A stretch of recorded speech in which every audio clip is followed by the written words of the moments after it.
Sedikit latar belakang apa yang terjadi kepada dua buah kapal ini ketika 1941 dan baru-baru ini juga tular kan berkenaan dengan apa yang berlaku membabitkan dua buah kapal ini. Jadi kita bawakan dua individu untuk kita bercakap berkenaan dengan isu warisan sejarah. Kita ada Hazzain yang merupakan seorang penyelam dan kita bawa Dr. Azharuddin Muhammad Dali, pensyarah kanan bagi Jabatan Sejarah Fakulti Sastra dan Sains Sosial Universiti Malaya. Jadi ada dua aspek dapat kita gali di sebalik tenggelamnya kapal ini. Baik, kita mula kenalan dulu dengan saya kira Haz. Sebab ini dah lama menyelam ya, sejak 90-an lagi. Lama lagi. Okey. Jadi macam mana pelibatan dan juga anda memiliki akses dan juga peluang untuk melihat kapal ini? Benda tu sebagai mula-mula sebagai kita buat suka-suka. Tapi because saya ni bukan jenis yang pada girls punya play. Okey. So I like boys game. More to boys stuff. So boys stuff ni is like yalah macam you see kau jumpa kat luar is like suka kapal terbang, suka kapal. So I don't collect. But what I like to see them in real. Bila kita jumpa benda kita nampak, selalu nampak kat YouTube and everything. Betul. Bila kita nampak benda tu as in reality, you appreciate more. Because kapal kalau kita ada yang plastik tu kita boleh patah-patah kan. We don't care. But the moment you see the real thing, it's huge. It's something that you cannot do even anything about it. But you need kita bagi dia satu penghormatan. Baik, seperti mana yang visual dipaparkan macam khas tadi kan, visual tadi tu awal tahun 2000 Awal tahun 2000 menyelam Prince of Wales. Kali pertama. That one basically video yang disalurkan adalah daripada Norman from UK Royal Navy. So masa tu hanya untuk mengecam kapal itself. Because kapal bila dia dah jatuh ke laut ni kita dah tak nampak macam mana rupa dia, nama dia kita tak nampak. Jadi kita cari dia punya main bell ataupun anchor. Di situ dapat mengenali. Bell Prince of Wales actually dah diangkat tahun 2002. Hantar balik ke London by Royal Navy itself in London itself. Okey. Macam doktor sendiri melaksanakan kajian ni sejak 8 tahun yang lalu. Well, itu sebahagian daripada kajian yang saya lakukanlah. Saya sebenarnya pada awalnya saya tidak melihat kepada kapal itself, bukan kapal saja, tetapi peristiwa-peristiwa yang membawa kepada kejadian itu. Sebab research yang saya lakukan itu lebih kepada perisikan, spy and things. And then yang menjadi cerita dekat sini kenapa saya terlibat, saya menuju kepada Prince of Wales dan Repulse adalah insiden yang membabitkan Kuantan. So dalam sejarah dipanggil sebagai Kuantan Enigma. So yang menjadi pencetus kenapa kapal itu tenggelam di luar pantai Kuantan. Panggilan yang sampai ke hari ini dalam sejarah masih misteri. Tak dapat dikenal pasti siapa yang melakukannya. Dari Kuantan ke Singapura, daripada Singapura ke kapal yang menyebabkan kapal Prince of Wales membelok ke Kuantan. Sedangkan kapal itu dalam perjalanan untuk balik ke Singapura. Dan disitulah akhirnya kapal itu diserang oleh pihak Jepun. Itu kajian yang saya lakukan. Oh, kenapa membelok ke situ? Kenapa membelok ke Kuantan? Singapura menghantar mesej ke Prince of Wales menyatakan bahawa ada pendaratan pihak Jepun di Kuantan. Dan Prince of Wales kemudian membelok ke Kuantan untuk memeriksa, meneliti keadaan itu. Dan mereka dapati bahawa di Kuantan tak ada apa-apa. Tak ada apa-apa. Kalau tengok kepada fungsi kapal tu, Prince of Wales ialah kapal besar. Ya, kapal besar. Okey. Dan satu lagi Repulse hanya bertindak sebagai cruiser. Ya, tapi saiz dia lebih kurang sama besar juga. Cuma dari sudut kelajuan itu yang sedikit berbeza. Repulse lebih laju.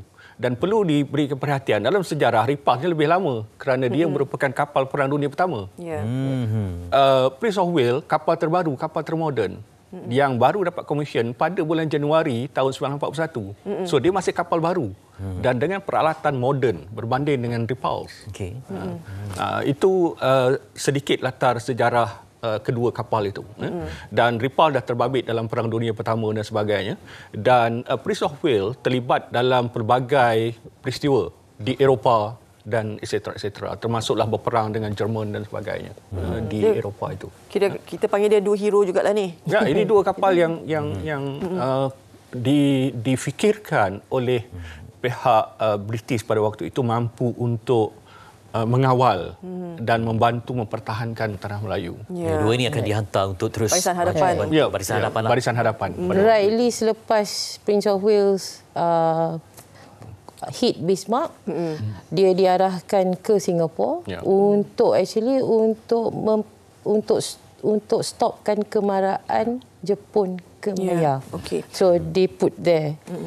Saya nak tanya Has, sebab Has pastinya telah melakukan selaman demi selaman di kawasan tersebut.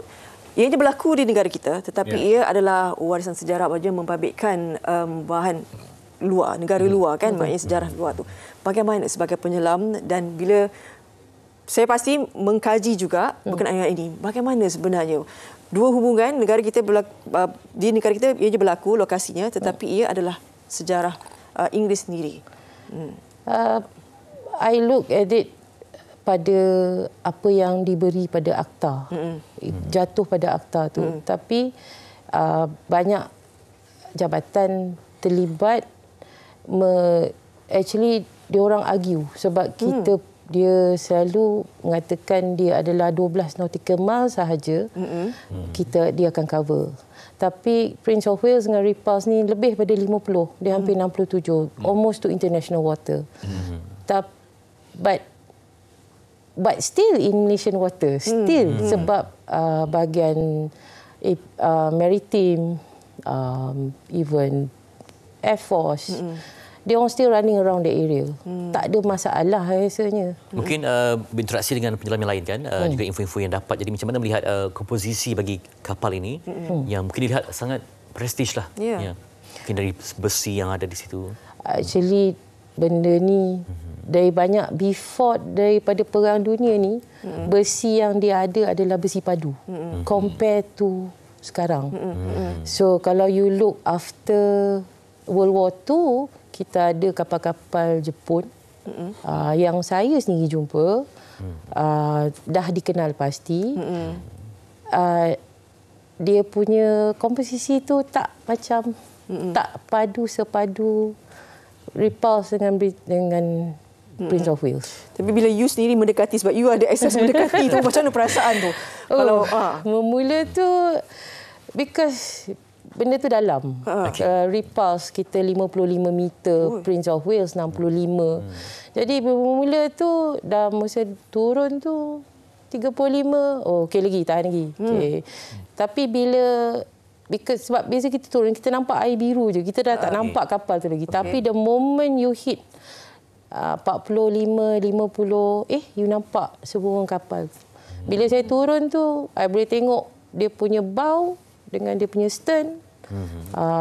Mana-mana you nak pergi? Nak kiri-kiri ke? Nak pergi kanan ke? So, bila dapat tu, it's like satu an honour lah. Really an honour. A privilege. Tak semua diver will go. Betul. Ada yang ada qualification, technical semua. Tapi, first question, are you willing to go into that deep? It's almost 200 feet.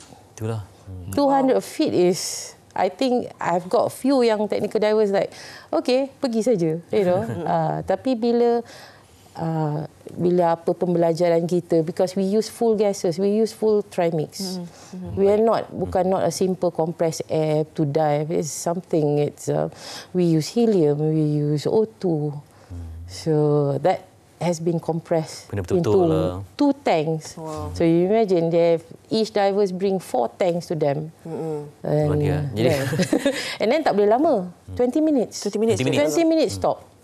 So dalam masa 20 minit tu memang 20 minit you kena macam, kalau tak adalah nak ambil gambar, it's more to video, take as much as you can.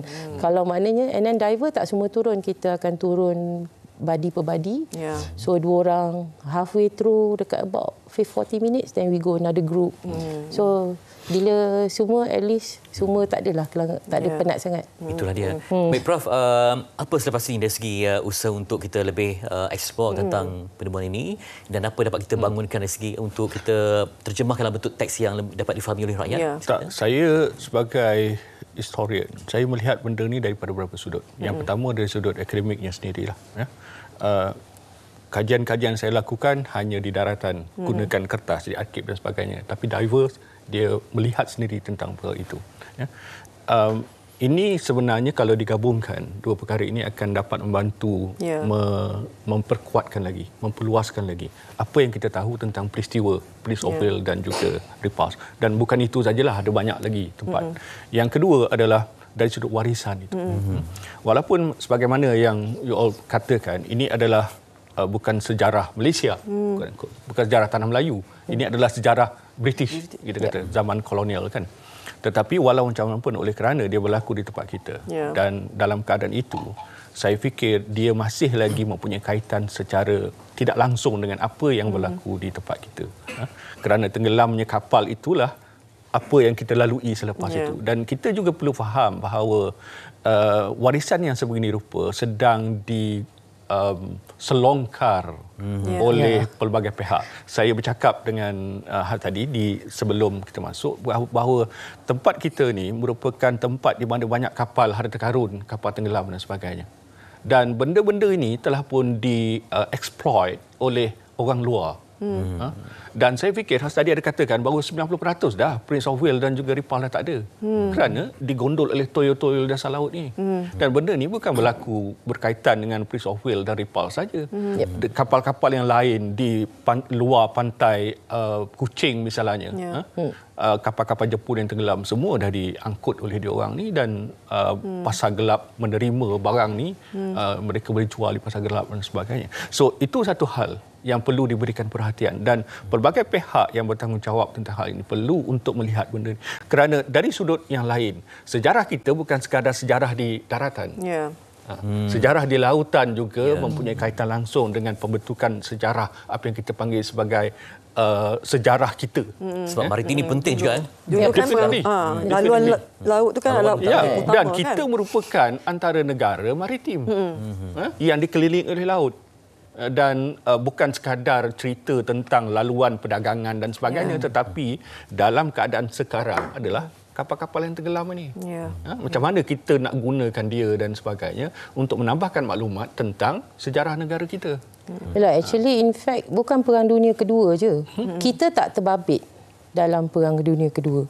Tapi kita adalah, laluan kita, Perairan Malaysia ni adalah laluan mereka daripada Perang Dunia Pertama dan Kedua. Actually, kalau I've made that research, I've done it, I've seen it, kita start daripada Penang. Muscat dengan Zemchak Cruiser. Zemchak Cruiser daripada World War I. Tapi orang akan petikai, kenapa kita ada terbabit? Kita ada terbabit ke dengan perang diorang? Kita bukan terbabit. Diorang guna laluan kita adalah penting untuk diorang nak ke Jepun, nak ke Pasifik, ke Batavia masa time tu, Indonesia. So that is diorang punya akses. Has sendiri pernah bertemu secara peribadi dengan kerabat diraja British sendiri? Jadi apa mungkin antara dapat kita pengalamannya? Actually, first time dengar, suspend juga. Tapi bila we meet up right in front, seeing him walk, and it's like, okay, this is Prince Charles. And to me, tak adalah nak kata, to me they are same equal as us. Tapi I highly highlighted Prince Charles sebab dia adalah, he was the, kira dia penyelam di Royal Navy UK. And also he handles the highly, I would say, in terms of diving punya experience and certificate in BSAC, British Sub-Aqua punya association, diving association lah kira. Kali terakhir Has menyelam di lokasi 2019. Maknanya 2019 tu keadaannya dah Actually masa tu baru je 60-70%. Tak ada the same apa yang kita orang last kita orang pergi di situ juga. Sebab dalam setahun kami selalu buat plan 2 kali setahun kami akan dive. Maknanya pada awal tahun, maknanya April, Mei ataupun Oktober, September, Oktober ataupun Oktober itself. Tapi itulah. Tengok pada keadaan kawasan tu juga. Kalau kena air keruh memang kami abort dive je. Ya. Mungkin visual yang telah dirakam oleh Has dan tim inilah sebenarnya yang akan menjadi bahan sejarah untuk generasi akan datang. Itu saja yang tinggal. Itulah di sebalik mungkin cebisan yang ada ini, tetapi nilainya cukup besar kajian yang dapat doktor lakukan ini. Jadi apa mungkin langkah kehadapan yang dapat kita buat, doktor? Sebab masih dari segi mungkin apa yang ada tinggal ini saja.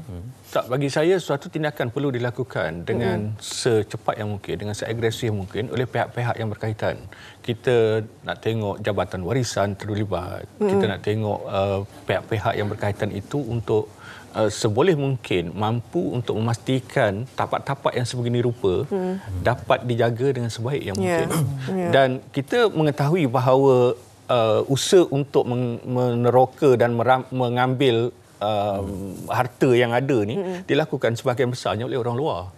Macam mana mereka boleh masuk dan sebagainya. Jadi perkara ini yang perlu diberikan perhatian secara serius.